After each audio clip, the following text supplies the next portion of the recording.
Good afternoon, good evening, and good day. Good morning to those of you on the West Coast.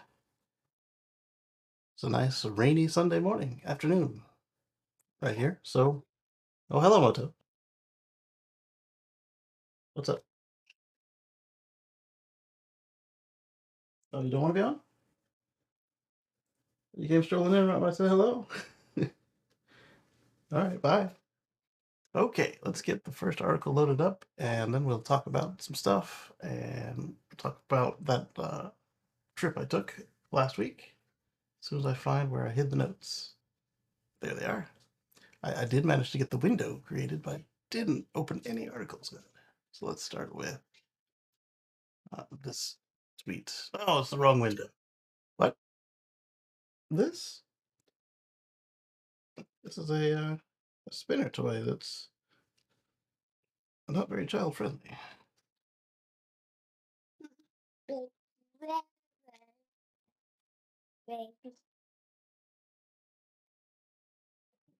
You appreciate it. Here, push the button and then take it to mommy. Push it. Quick. Yeah. Woo. Oh, you hit me with it. There you go. Okay. It's in the correct window. Mac thinks it knows what I want, and it doesn't. Move tab to this window. Go back to looking to you all. And it says stream starting soon on that screen, so let me make sure it's live. It's not live. Excuse me. And then we'll check the audio. There we go. No, not volume down, just mute. Ah, there we go. So this tweet didn't load all the way. I don't think I'm that low on memory, am I? I shouldn't be. Let's take a quick look at that before we go too far. It's the process monitor. Come on. Memory pressure is green. CPU is loaded. All right, let's go back to you guys. What do I want to end? I don't need Zoom. That can go. Quit. And I don't need this downloader program. Quit. We don't need Discord. I don't need that either, but that's not what I clicked on.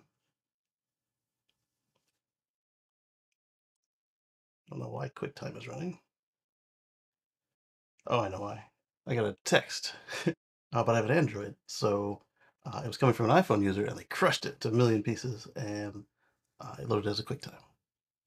Uh, Thankfully, the RCS is coming to iPhone, and hopefully it'll be implemented at least halfway competently. It's not going to be what we expect because it's not the Google implementation of RCS, which is what anyone else using RCS today is using. So it's not going to be pretty. All right, quit that. And that's not working, so quit that. Almost there. I shouldn't have to quit any of these applications because they're all idle. They're not doing anything. Definitely don't need Google Chrome running right now.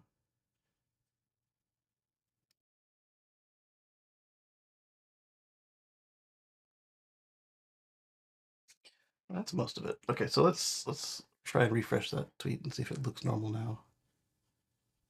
It does. Okay. So let's switch over to presentation view and get started. Oh, here we are. So this is Elon Times wrote, Tesla clears key requirements to enable FSD in China. This one is unique in that it's, well, I guess it's less unique, and that's the way that business has always been done in China. But it's unique in that it doesn't match up with what Tesla's already doing everywhere else in China, where they're able to just go it alone. They have to have a venture partner, and they've gone with Baidu. So let's see. Yan Chang says that Tesla met all four requirements of the National Automotive data security standards, and various regions have gradually lifted bans on parking and driving. All right, let's go into his tweet. And calling them X's just doesn't sound right. Uh,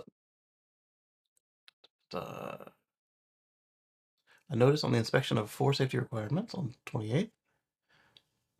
Shanghai Gigafactory fully complies with the regulatory requirements that and and are the only foreign-funded enterprise to meet the compliance requirements. They have they have financial reasons to incentives to make it work because that's where they're steering the company now. Apparently, various regions have successively lifted restrictions on parking and driving bans for smart connected vehicles such as Tesla. As one of the first companies to pass the National Authoritative Vehicle Data Inspection, Tesla complies with 4 compliance requirements stipulated by national regulations and standards, including several provisions on the management of automotive data security and GB/T 4187-2022. So is GBT just their standards body? Because that's also what they call their charging, AC and DC, on separate sockets. Um, let's see. Information security technology requirements for automotive data processing, anonymizing external facial information, and not collecting cabin data by default. I don't know how that's going to work because right now it works on collecting cabin data by default. Uh, if you turn it on, you're being analyzed to make sure you're paying attention.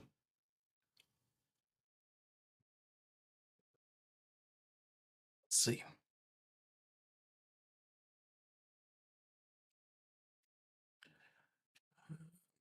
Tesla's established a data center in Shanghai in 2021 to achieve localized data storage. Yep. In addition, Tesla has also introduced third-party authoritative institutions to audit the company's information security management and has passed the Information Security Management System Certification, ISO 27001. So they use international standards and GPT, or is GPT just car standards? Interesting. All right, I can't read any of this, and it looks a little long to be pasting into Google Translate. It's getting a little hard. It'd be fantastic if FSD rolled out in China. Well, that's what this is. Iterate, click, iterate, enhance. All right, let's see. Is chat working? I'm not sure. Let's move on to the next thing. We talked a little bit more about this on the Tesla Life show on Wednesday. So if you want to see a discussion on it, where are my notes? There they are. Let me move the notes off of the somebody's in chat indicators. So that way, if Patrick or Mark or anybody shows up, I'm not leaving them out there in the waiting room for too long. And where are we? Another one from Elon Times. Let's see. And it's in the wrong window. When did you see me click over there? I didn't click over there. All right, come back here. Click in the box like a bunch of times so it knows what I'm doing. And then we will click that again. Why? Because it's easier than clicking the move tab interface. Oh, all right. Now you're just messing with me. Because I just clicked in there a million times, and now you're over here again. This is ridiculous.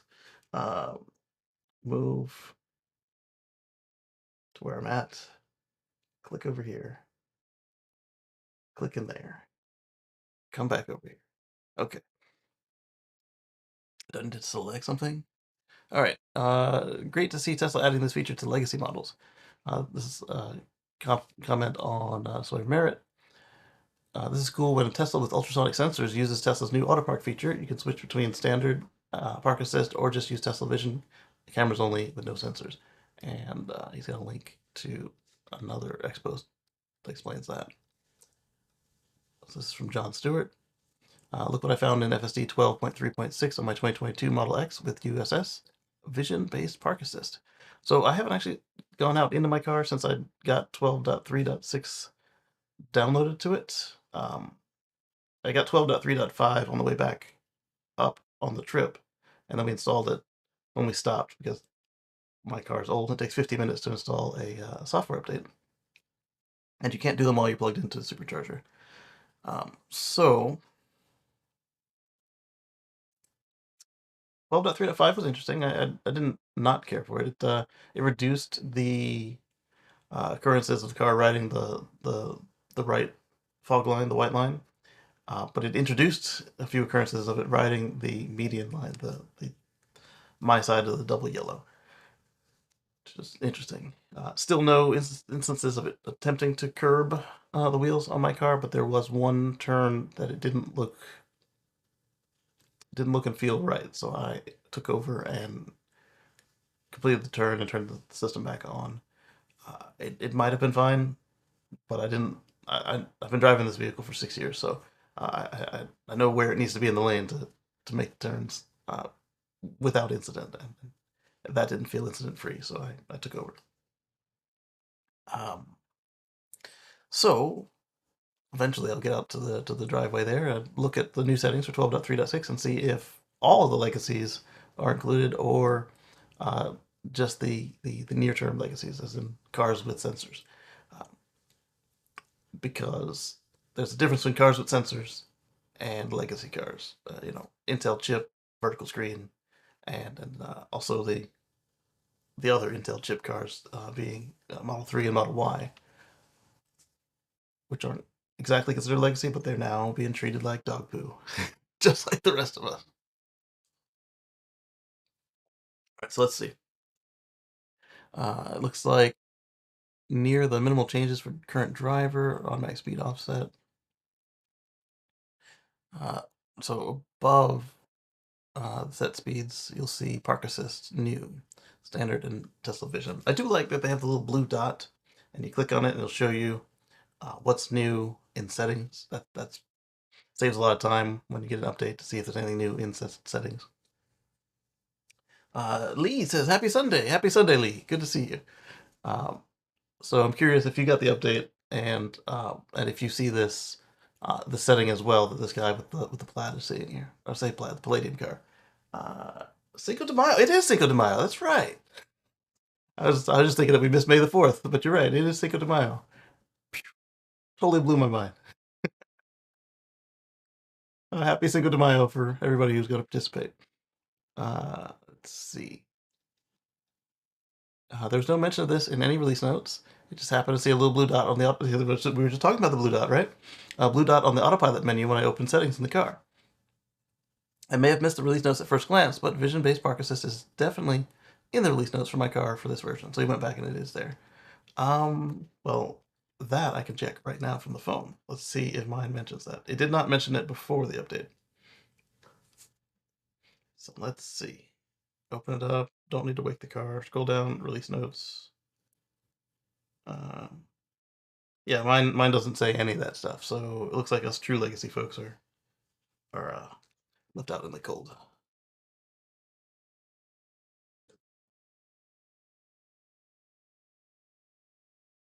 Yeah, nothing.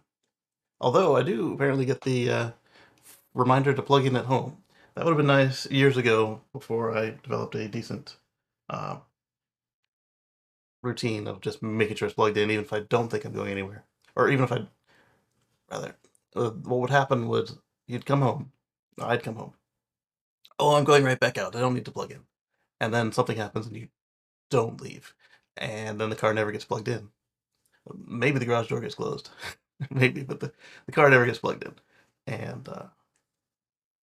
so the solution for that was just always plug it in. ABC, always be charging. But this would have been nice back then. But I'm not the only one who drives an EV, so it's nice for those who are able to have a pattern interrupt like that, and they won't forget.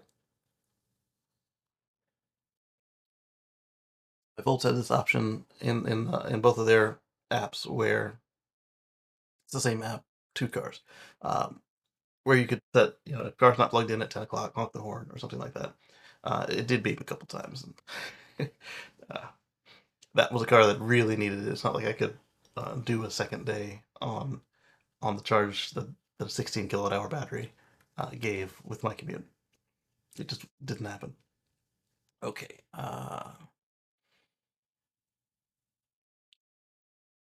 Here's the description when you click the two modes. When you click the icon,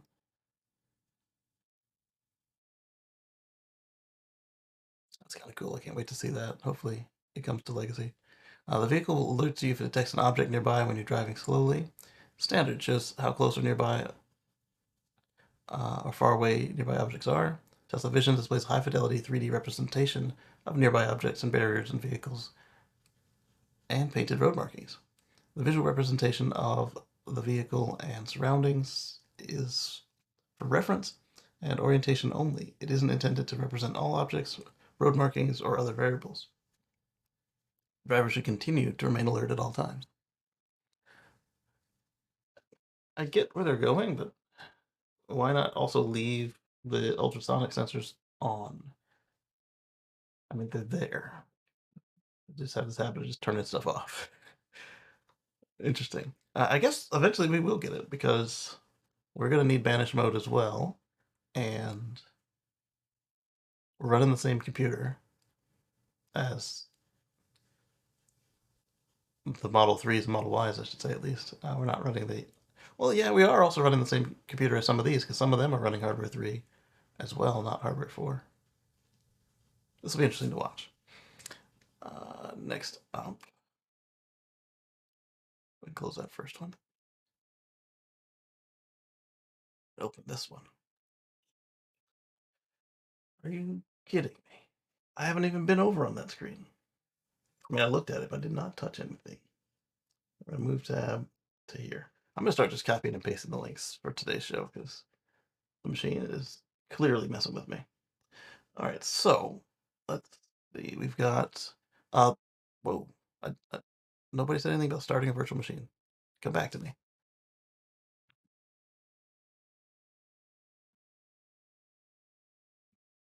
Definitely quit that.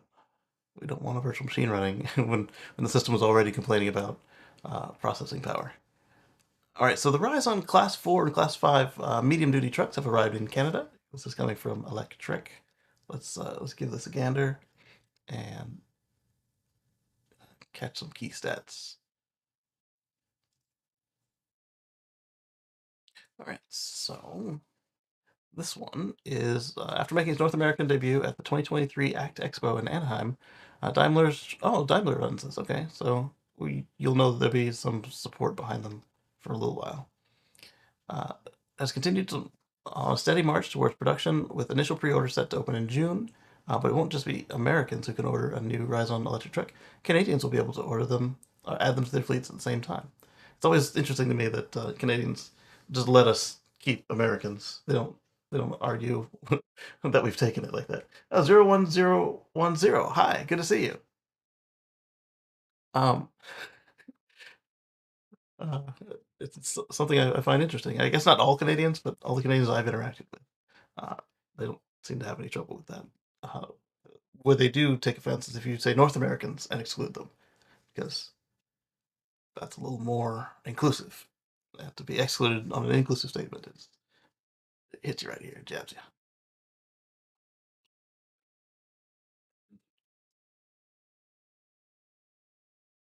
So let's see what Daimler and Ryzen are doing here. Modernism mandates. That doesn't look like a bad cab. It's got 3 seats. Looks like some sturdy industrial fabric. Probably easy to clean too. Teeny tiny little heads-up screen there. Head unit screen. Knobs for your air conditioner. That's fine. A decent amount of wheel controls. Horn on the center pad there. Who knows if it has an airbag or not? You got some spinny ducts, and it looks like a glass cockpit there. Nice. All right, so zero goal by 2050 at the latest. We'll see where it actually ends up. Why is Daimler using a new brand? That's a very good question. It's about reaching new customers with a chassis that's been designed from the ground up to be an EV. Ah. These customers might be new to Daimler or looking to replace an aging fleet of Isuzu or more likely Mitsubishi Fuso cab overs with something a little more modern. This is exciting. What they'll find in Ryzen then is a smooth, quiet, and car-like ride that will make the step up from something like a Ford e-Transit easier than they might think. Yeah, because the e-Transit, if you're looking at this class of vehicle, you'll have been maxing out the capacity for probably a year or three by the time you're ready to make this upgrade. Uh, Jameson Dow got to drive an E18L model. I mean, this is fun. Look at all the different configurations that they give as an example, and then imagine all the others that you've seen with this on here. You've got lawn trucks, you've got dump trucks, you've got uh, cargo vans, and so on and so forth. I have an idea what I would do with it if the price isn't ridiculous like all the other electric trucks.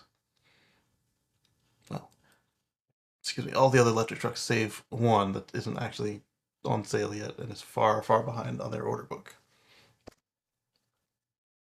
Like everything I've looked at has always been 500,000 to $3 million, and uh, the original list price for the Tesla semi truck was 250. So literally name a brand, and you'll see what I mean. But it was just too expensive. Um, let's look at this chart here. You've got a Model 6 E16M, 16L, 18M, and 18L. All electric e-axle with integrated permanent magnet synchronous motor and gearbox across the board. Peak output 175 to 129 across the board. So they're using the same motor. Yeah, they all the same torque, the exact same motor. Interesting is the top speed of 64 miles per hour. The question will be, is that a gearing and motor limitation, or is that a software lock they put in there that maybe you can get undone? All right, battery modules, M size. All right, that's the M is it, and the L size. Okay, so M and L is the size of the battery pack. Uh, 2 lithium iron phosphate liquid cooled batteries, or 3 lithium ion phosphate batteries. And your range is 75 to 110 miles on the medium pack, and 115 to 160 miles on the large pack. Not so bad. And then if you get the larger truck, that drops to 70 and 105, and 110 to 155. The gradability is 20% with max torque. Should outclass its gas counterparts. And diesel. Diesel might be closer to what you get with this though. But the gas versions, nah. All right, charging and max charge power. Let's take a look. You're looking at AC charging of up to 15.4 kilowatts and DC charging of 104 kilowatts. So they've got really nice AC charging when you come back to the depot, and very, very middling DC charging when you're out on the go. 104. We're talking like the original Tesla supercharger was 90 kilowatts. This is 2024. MCS is a thing. It's an article I skipped, but there was a demonstration, I believe, by Mercedes showing MCS 3. The reason I skipped it was because the article just kept saying MCS as if it was a new thing. MCS 3 demonstrated its megawatt charging this past week, and megawatt. So we're looking at 1,000 kilowatts. And here these guys are just barely cresting 100 kilowatts. With a battery of this size, 150, 120 is the minimum I'd expect. 200, 300 kilowatts would be nice, but 150, come on now. But again, if you know your routes and you don't really leave the town, or you rarely leave the town, so this would only be an issue occasionally if you rarely leave the town. And then when you get back to home base, you're charging at full speed at 15.4 kilowatts. That's not a bad AC charging speed. Your charge speed is 6 or 9 hours, depending on the size of the pack, and that might be conservative, or it might have a really aggressive taper at the top of the battery. And charge time on DC is 1 hour or 1.5 hours. It's not good. It really isn't. And say you got a crew, you need to make usually like a local delivery firm, and you take on an order that's in the next couple towns over. They get there on one charge, no problem. Then they go charge. They got to wait for 1 hour. They might as well take the lunch break wherever that is. and then they can come back with an empty truck to charge for the next 9 hours uh, when they get back. I'm assuming that if you occasionally take those long of journeys, you would probably get the large pack. You wouldn't really need to consider it as often if you had the small pack. All right, so the chassis weights. The battery weighs an extra 1,100 pounds to go from medium to large. Look at that. Chassis weight of 7,500 to 8,600. Mm-hmm. In both cases. And the GWVR is okay. So even though the motor specs don't change on the smaller number, you get 15,995, and on the larger one, you get 17,995. So that could be a frame strength or rating, or they could just derate the lower model. But either way, in the commercial sector, you don't want to get caught above. I'm trying to highlight that doesn't work. You don't want to get caught above your rating because that is not going to be a pretty day. Brake types are hydraulic with air assistance. Standard features include active side assist, active brake assist, lane departure warning, anti-lock brake system, electronic brake distribution, electronic stability control, reverse view camera system, and electronic park lock. Not a bad little set of safety features. They're all standard. They're not trying to charge you extra for stuff that should be included. So that's a good company philosophy right there. Let's take a look at these comments. Interesting, because they were just looking nice earlier this week, and now we're back to the dark on dark, or dark gray on white, as is often the case if I go into light mode. Good news, I keep saying the Class C4 and C7 trucks are a sweet spot for electrification. Peachy sweet. I'll agree with that. Totally agree. Most of this market is short driving range. Love the cars getting replaced with EVs, but the trucks are the sweetest to see happen. I agree. It always made sense to me when the smaller classes move up, as it makes sense. Start with the smaller classes and move up. It is easier to start with the more expensive and bigger ones and work your way down, but your logic is not busted. So I'm guessing is in order. They failed to give exact battery capacity. Yeah. However, looking at the DC charge time and power, it appears the batteries range between 100 kilowatt hours and 150 kilowatt hours. I was getting that feeling, but I didn't want to say because I'm not the best numbers person. These are nice conventional looking trucks and should appeal to short haul companies. This guy's complaining. He's pretending to complain. He says, these only are suitable for 25% of the market. Oh, wait a minute. That's a big number. Zos, used to be Thor, has been producing and shipping Class 5 to 8 trucks for a few years now. This is true. Nice to see an article about another startup starting to join up. I was about to say, you can't really call Daimler a startup. Perhaps the author could provide some comparisons. Yeah, that would have been nice. This person says there's a shortage of lithium batteries for vehicles, which is not what Musk said on the earnings call the other day. I'll start with a truck that requires the most batteries to do its job rather than the last mile short haul trucks that need less and can be recharged more conveniently. What's this guy actually saying? Is he saying this makes sense or is he saying it doesn't make sense?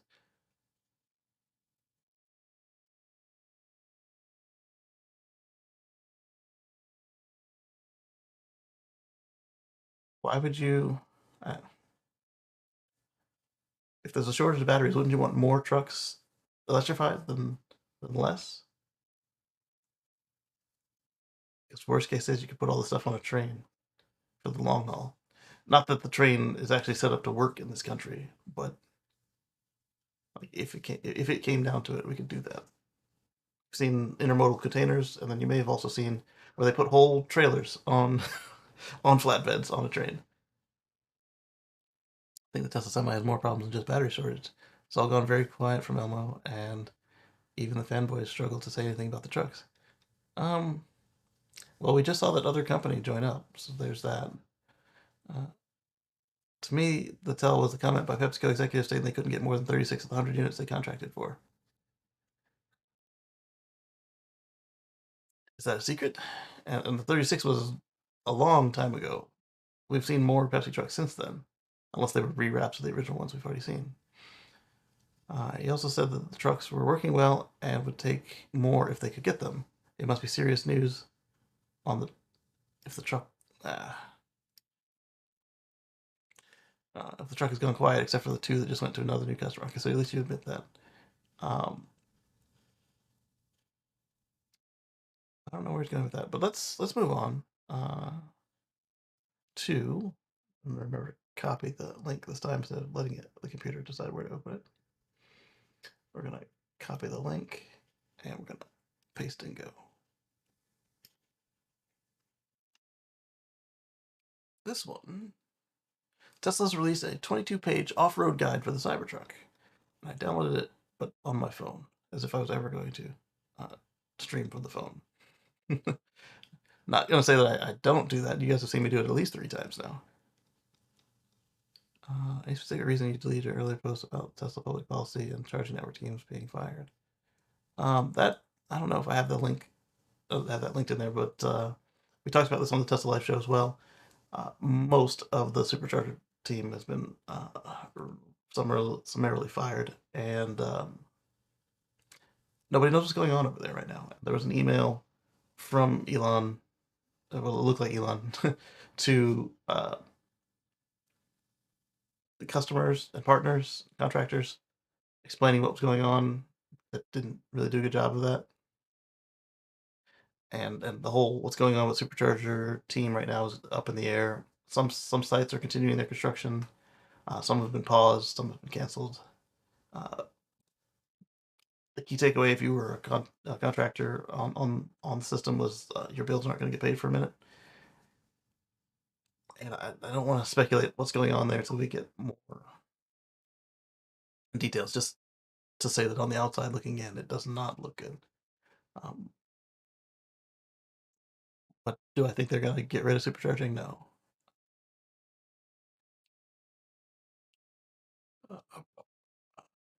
I think the customer would be happier. One page FSD AP announcement. Sticking dagger right through Rivian's marketing positioning. 22 pages? Come on, man. Where's the video? Did not read. All right, well, like I said, I downloaded the PDF to my phone. Let's open it here and give it a skim.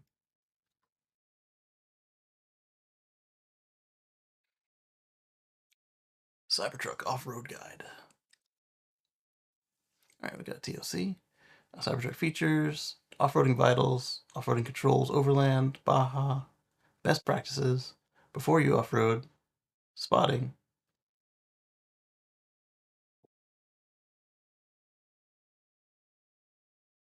That was my car. I guess it tagged the key and then locked because it dooted, which it does when I've walked away.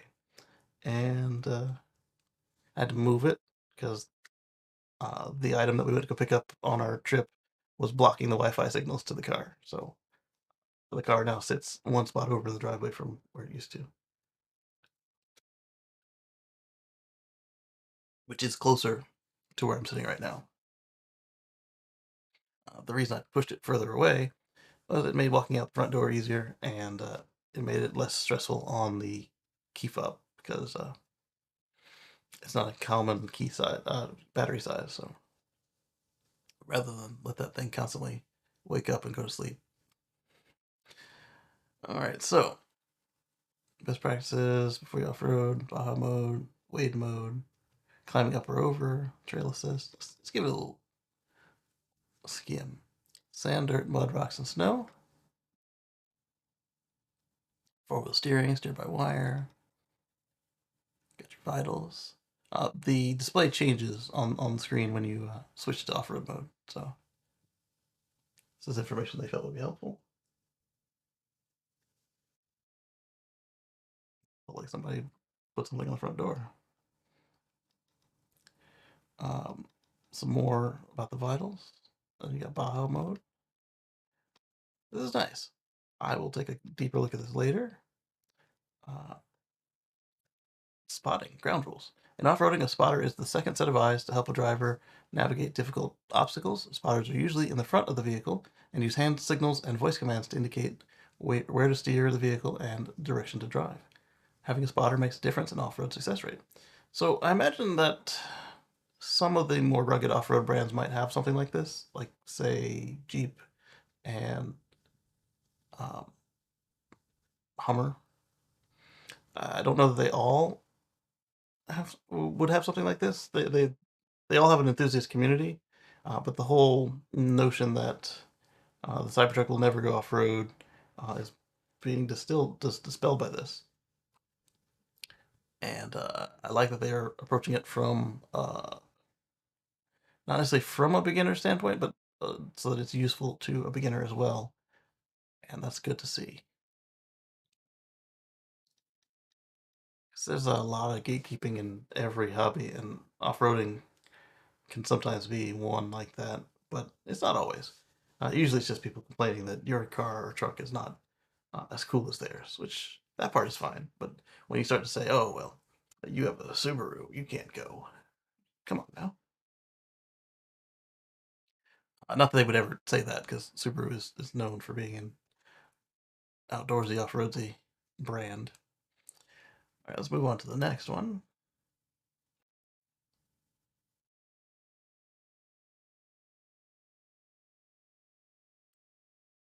I'm going to keep that off-road guide and read it later, because I'm a freak who reads manuals, even for cars that I don't own.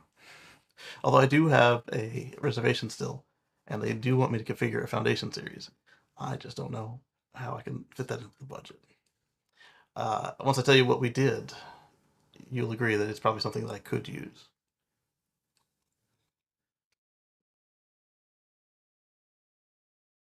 Tesla lays off executives, cuts supercharged division. All right, so I guess I did include that. The reason I don't know this week is I did most of the news finding on the phone rather than on the computer, and so when I put the articles into the notes, it doesn't give me a preview of what's going on. It gives me just the URL. Rivian receives $827 million incentive to expand the Illinois facility. Shares jump. That was one that I saw this morning while getting ready. I didn't read it, but it looked cool. Congrats to Rivian. So now let's look at what Musk did.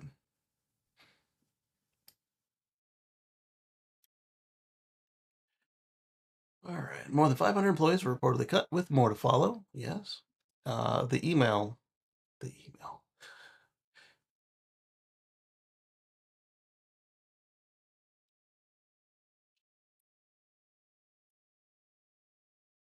It doesn't have the email in this one.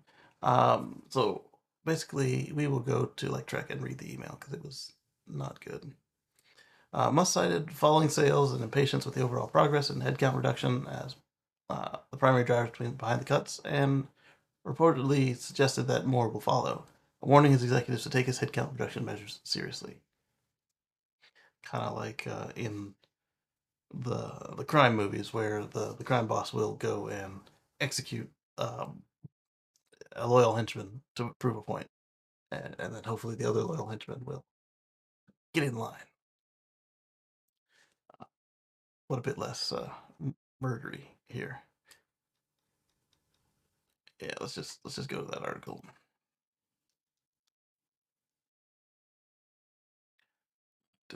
U.S. government set to spend $46 million to electrify container ports. That's cool. Kramer shows off electric wheel loader and telehandler at Intermat. Cool. Watch this autonomous excavator build a 215-foot retaining wall. Video. Oh, that's cool. Was Musk's decision to fire the entire supercharging team good or bad for Tesla?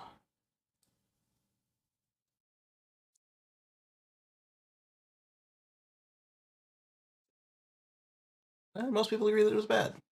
I will say that it was not done smoothly. Like I said, until we know for sure what was going on, it didn't. On the outside looking in, it did not look good. Uh, some sales.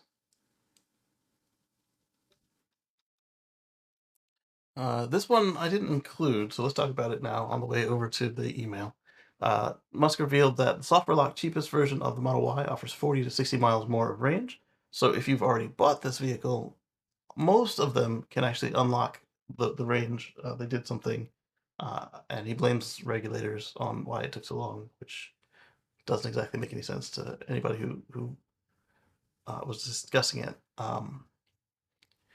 Very similar to how the original. No. Very similar to how some of the 75s and not true either. Some of the 60s were actually 75 packs, and how some of the 70s were actually 75 packs, and how all of the 40s were 60 packs. Basically, it's nothing new from what they've been doing in the past, and it looks like the all the questioning about whether or not the 4680 GigaCast Model Ys out of Austin had a reason for having less range than the vehicle that they replaced, and it looks like those questionings were accurate. I have a message from Mr. All Electric Car Lunacy. Range unlock for the Model Y P, on the other hand, is labeled chill mode. Really? I didn't catch that. That's pretty cool. Um, uh, oh, I see what you're saying. I see what you're saying. Put it in chill mode, and the Model Y performance will give you more range. Absolutely, yes, yes. Um, Tesla acts as the cheapest Model Y, but now there's a longer range one for 2,000 more. That's basically the same. They're related. Elon said that after this came out. And here's what we were here for to begin with. Read the wild email Tesla is sending suppliers amid supercharger chaos. Here we go. So after everybody found out that like a good portion of the supercharger team was gone, uh, these folks get this email, and it says to all concerned, you may be aware that there has been a recent adjustment. That's an understatement. Adjustment's doing some heavy lifting there with the supercharger organization, which is presently undergoing a sudden and thorough restructuring. Uh, One of the authors said something to the effect of, "Is this like a RUD, a rapid unscheduled delivery of a spacecraft?" And I can't fault them for that analogy. If you've already received this email, this part Patrick and I were amused by. It's like, if you can't even keep track of who has received these messages, that's a really bad time. And let's continue on. You may have already received this email. uh, as we are attempting to connect with our suppliers and contractors. As part of this process, we are in the midst of establishing new leadership roles, prioritizing projects, and streamlining our payment procedures. Due to this transitional nature of the phase, due to the transitional nature of this phase, we are asking for your patience with our response time. Now, some other folks in business, especially as contractors or people who do contracting, like they hire contractors, they they gobsmacked by this. They said basically to the effect of, if this was like something happened, like maybe all the executives were on a plane together and something happened to it, or there was like a massive earthquake and a flood and a hurricane. Uh, this would be the only time they would expect something like that to be uh, uh, that an email of this nature would go out. Be a force de jour, as Elon likes to say, um, or force majeure, he likes to say. The this is they shot themselves in the foot with the way this was carried out. Yes, you could argue that it needed to be done or didn't need to be done, but I don't think anybody's arguing that the way this happened was good, except for if you're looking at it in the sense of uh, the strongman approach. Do you want the other executives to now take this seriously or not? Um, but beyond that show of force, I don't know that anybody agrees that this was handled appropriately. So let's continue on. Uh, I understand that this period of change may be challenging, and that patience is not easy when expecting to be paid. However, I want to express my sincere appreciation for your understanding and support as we navigate through this transition. At this time, please hold on breaking ground on any newly awarded construction projects and planned pre-construction walks. If currently working on an active supercharging construction site, please continue. Contact somebody for further questions, comments, and concerns. Additionally, hold on working on any new material orders. Contact somebody else, or maybe the same person, for further questions, comments, and concerns. If waiting on delayed payment, contact possibly a third person or one of the first same person or first two people for a status update. Uh, Thank you for your cooperation and patience. I wish they would have kept the names, but took the emails out. I'm guessing that these might be different people because um, they put the email in there 3 times. Yeah, that ain't good. Not good at all. But I will say, I was using the Supercharger network extensively after this went down. I don't expect it to fall into rubble right away, and I hope that they get their ducks in a row before any major maintenance is due. Elon made some responses to it, but they looked like bad PR. Not that he's a good public speaker to begin with, so I won't give them any extra weight. It looked like he was scrambling for damage control. Like, oh man, I went too hard on that one. Yeah, he made his bed on that one. All right, let's continue on to the next thing. Paste and go. Tesla execs leave amid Musk's hardcore cost and workforce reduction report. Um, so there were also some more departures that could have been firings for all I know. But yeah, it's been more than 10% already, and we'll see how it all goes down. Anders says, "Good evening." Anders sent us an article. Let me see if that was this week or last week. It is this week. It's coming up in 2 stories. So let's take a look at this one, and then we'll get to what Anders sent us. The Xpeng CEO says, "I welcome Tesla FSD to enter China. Tesla has very good self-driving technology and brand." He should know. If you don't recall, Xpeng has been accused twice of stealing FSD tech, or not FSD tech, but Tesla self-driving tech. Allegedly, they uh, stole the AP1 tech, and then later on they stole the AP 2.0 tech, also allegedly. Uh,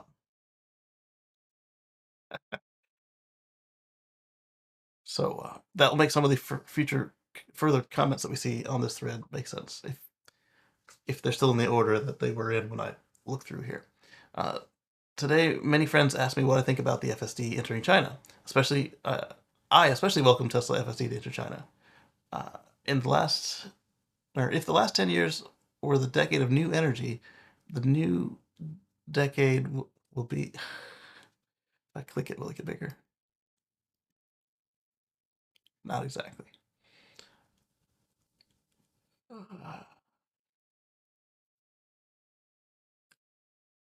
Combined with our own progress, I believe that large models will accelerate implementation of autonomous driving uh, in at least 3 years. Fully autonomous driving also. Oh, I see. This is translated. That explains some of it. I was like, I know he didn't write it this way. The dude is hyped. He'll be able to steal all the info from Tesla in a couple of days. Tesla has more respect in China than in the U.S. Chinese aren't about drama, clicks, or headlines as much as our culture. Great to see some honesty. Xpeng stole autopilot software, so I'm sure they'd love FSD there too. China will 100% be learning from the technology. Plot twist, the OEMs Elon was talking about signing an FSD agreement with were Chinese automakers. When this person wrote that, I was like, wow, I didn't see it that way, but that is certainly a possibility. He said a major legacy automaker, and China has some legacy automakers. Mr. All Electric Car Lunacy says, uh, doing that to the supercharger team just before hurricane season ain't great. That's another good point. We're looking at hurricane season in 1 month. Yikes! And if you remember some of their past moves during the hurricane season, is as a place gets in the path or hit by a hurricane, they will actually, when it's in the path, as soon as the evacuation order is issued, all the cars that have software lock batteries, the team has typically unlocked all of the range for time enough to both get out and come back before your car reduces itself back to the smaller range, and that helps people get out, get to safety. Uh, Agreed. So a lot of people pointing out that Expo had those allegations against them, and a lot of other folks pointing out that people aren't just afraid of the technology just because. So let's see what this next one is.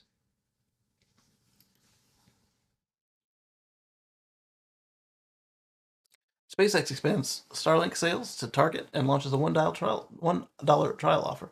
So you can get your SpaceX Starlink kit at Target, and they have a $1 trial, um, which was making waves when the people making fun of it. So I'm curious to see the fine print on that. Let's take a look.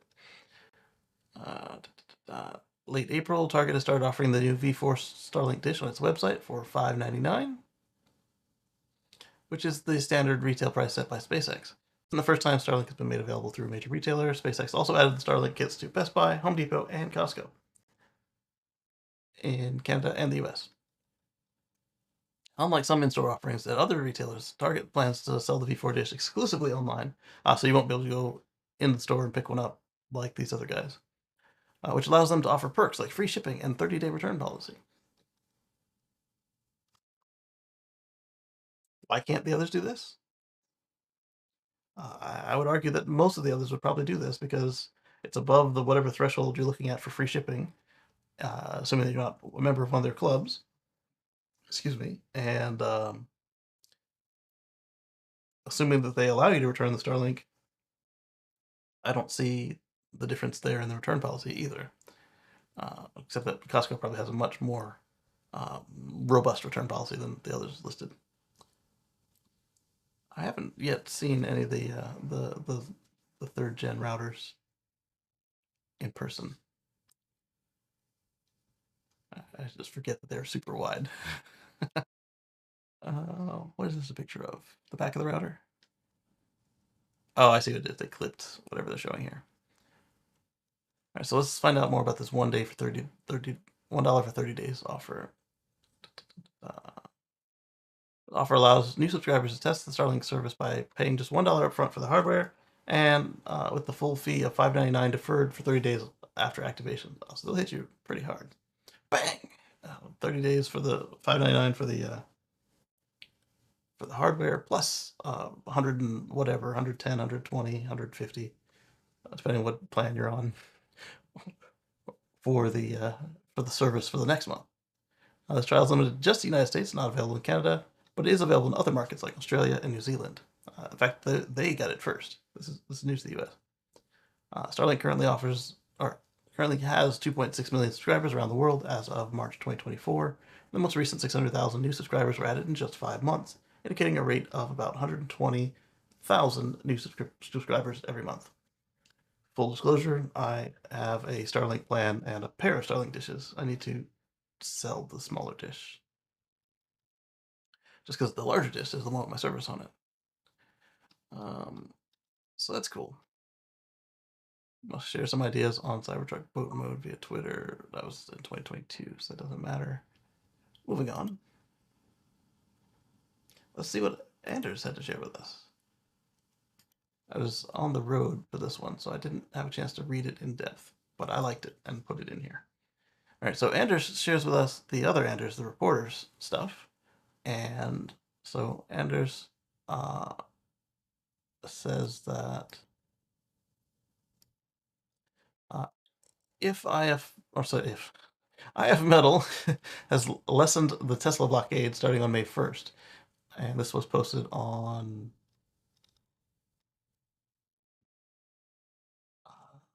April 30th. So they gave us a little heads up. IF Metal eases the blockade against Tesla. The trade union confirms for the paper Dagens Industry. The reason is that jobs are now outsourced to workshops that do not have a collective agreement, and IF Metal wants to avoid that. Oh, okay, so they're afraid of scabs, and so interesting. So basically, what was happening is they were doing their stuff, and Tesla was just saying, "Hey, we'll go to places that aren't having this problem," or customers were doing the same. Let's go to places that aren't having this problem and get our cars fixed so we can get on the road. Because when it's you that can't get to work or school or wherever because of the Swedish way, uh, you're going to be more inclined, unless you're just a pure on the message person and willing to take the bus or walk or find a bicycle, you're going to get your car fixed. And so I can't say I fault them for that. Uh, I would be more likely to side with the workers, etc., if there was somebody being protected. Like, all right, I'll walk to work because these people are not able to feed their families, blah, blah, blah.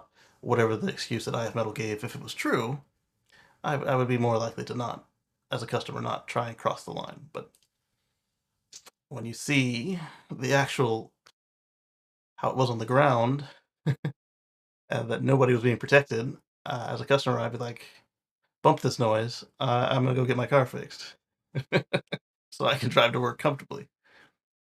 Let's see, I missed a chat. Uh, did I miss a chat? I did not. Okay, good. Um, oh, but now I did. Oregon Electric Vehicle Association. Look in the lobby. Yes, good idea. We want to show. How do I show? Oh, I gotta put you in a box.